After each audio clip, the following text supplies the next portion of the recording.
Ya, Tribuners kembali lagi di Live Report on the Spot Tribun Timur.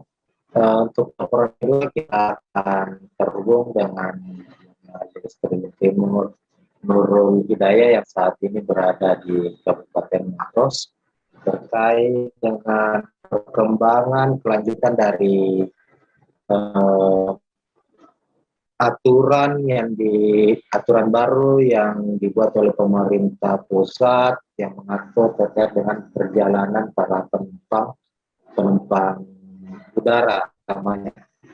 Rekan kita Nurul Hidayah akan melaporkan situasi penumpang di Bandara Internasional Sultan Hasanuddin dengan pemberlakuan baru, yakni penggunaan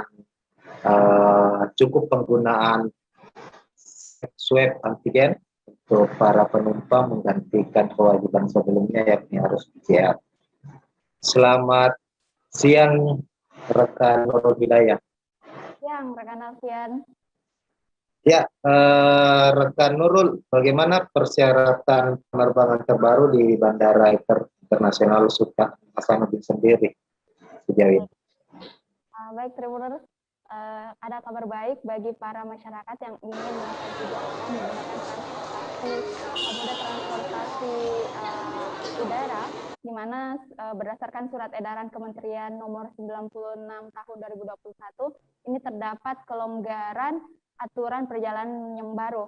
Jadi sebelumnya itu bagi penumpang yang ingin menuju Pulau Bali, ini meskipun mereka telah melakukan vaksinasi tahap kedua, ini wajib menyertakan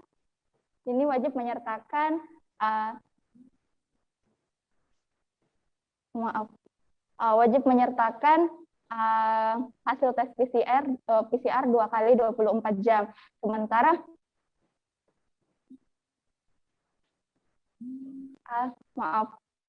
ada yang menelpon Tribuners. Silakan rekan Nurul. Ya, baik Tribuners, sebelumnya pada aturan perjalanan yang baru bagi mereka yang ingin melakukan perjalanan menuju Pulau Bali, ini meskipun mereka telah melaksanakan vaksinasi tahap kedua, namun tetap harus menyertakan tes PCR 2 kali 24 jam. Sementara bagi mereka yang akan melakukan perjalanan di luar Pulau Jawa, itu bisa menyertakan surat rapid antigen meskipun apabila telah melakukan vaksin dosis kedua. Nah, bagi mereka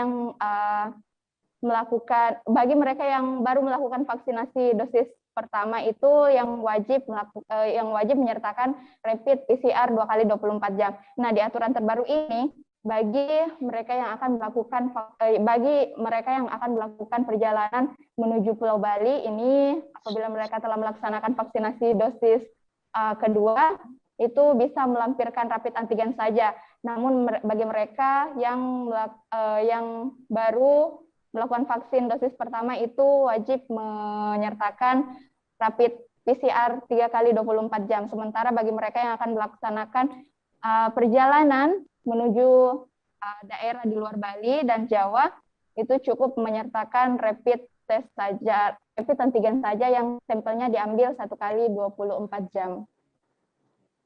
Untuk anak usia 12 tahun sendiri, apakah sudah mendapatkan izin untuk menggunakan moda transportasi udara? Baik, Tribuners, diketahui sebelumnya anak di bawah 12 tahun itu masih tidak diizinkan untuk melakukan perjalanan. Namun di persyaratan terbaru ini, anak umur 12 tahun sudah bisa melakukan perjalanan didampingi oleh orang tua maupun saudara, dibuktikan dengan kartu keluarga. Tak hanya itu, bagi anak umur di bawah 12 tahun ini tidak wajib vaksin, namun bagi mereka yang akan menuju Pulau Jawa atau Bali, ini wajib menyertakan rapid RT-PCR yang sampelnya diambil 3 kali 24 jam. Sementara yang anak 12 tahun yang akan melakukan perjalanan menuju luar Bali, itu hanya cukup menyertakan rapid antigen 1 kali 24 jam saja. Ya, dengan perubahan persyaratan penerbangan ini apakah ikut berdampak dengan jumlah penumpang di Bandara Sultan Hasanuddin tempat Nurul Hidayah? Ya, memang dari pantauan langsung saya dari bandara kemarin itu sudah cukup ramai dan juga diakui oleh ADM Angkasa Pura I Bandara Internasional Sultan Hasanuddin itu ada kenaikan sekitar 30% untuk jumlah penumpang yang biasanya hanya berkisar 19.000 saja, kini meningkat di kisaran 25.000 per harinya. Tak hanya itu, jumlah pergerakan pesawat juga meningkat mencapai 220 pergerakan tiap harinya dengan tujuan yang paling banyak yakni Jakarta, Surabaya, Kendari, Yogyakarta, dan daerah timur Sorong yakni Manokwari. Ya, untuk lebih jelasnya terkait dengan dampak dari perubahan persyaratan penerbangan, rekan Nurul Hidayah juga sudah mau wawancara langsung dengan Airport Deputy Manager Angkasa Pura I, Imade Darmawan. Berikut kita wawancara.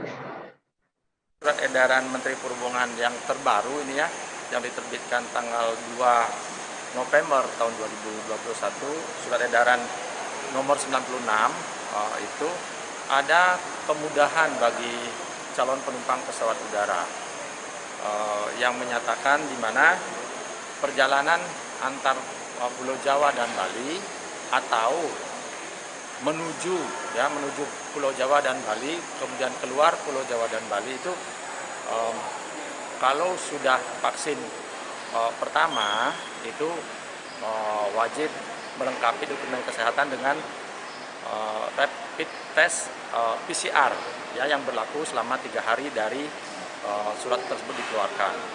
Kemudian kalau calon penumpang itu sudah melakukan vaksin dosis 2 itu bisa melampirkan dokumen kesehatan dengan tes antigen yang diambil 1 hari sebelum keberangkatan. Untuk pengawasannya di bandara sendiri Pak, gimana Pak? Apakah ada ditemukan pelaku perjalanan yang tidak dilengkapi persyaratan itu Pak? Ada beberapa penumpang yang memang tidak sesuai, terus kita arahkan ke klinik kesehatan pelabuhan. Ya, biasanya kalau penumpang yang tidak sesuai dengan persyaratan dokumen kesehatan penerbangan itu ditolak untuk dilakukan perjalanan penerbangan untuk selanjutnya. Apakah ada sanksi Pak untuk mereka Pak? Untuk sampai saat ini belum ada sanksinya karena memang kita filternya di depan sebelum pintu masuk area check-in, area pelaporan ke maskapai. Pak, terkait dengan aturan yang masih sering berubah-ubah Pak, bagaimana Pak dengan pergerakan penumpang sendiri di bandara Pak? Ya, alhamdulillah dengan adanya aturan terbaru ini SE Kementerian Perhubungan nomor 96 ini penumpang sudah mulai bergeliat ya, sudah menunjukkan sedikit lonjakan penumpang khususnya di Bandara Udara Sultan Hasanuddin Makassar. Ada sekitar 30% meningkat dari sebelum terbitnya surat edaran 96 ini. Pak, ini rencananya mau kemana Pak? Jakarta Pak. Mau ke Jakarta? Iya. Di Makassar kerja ya Pak? Kerja ya, di Sumarekon.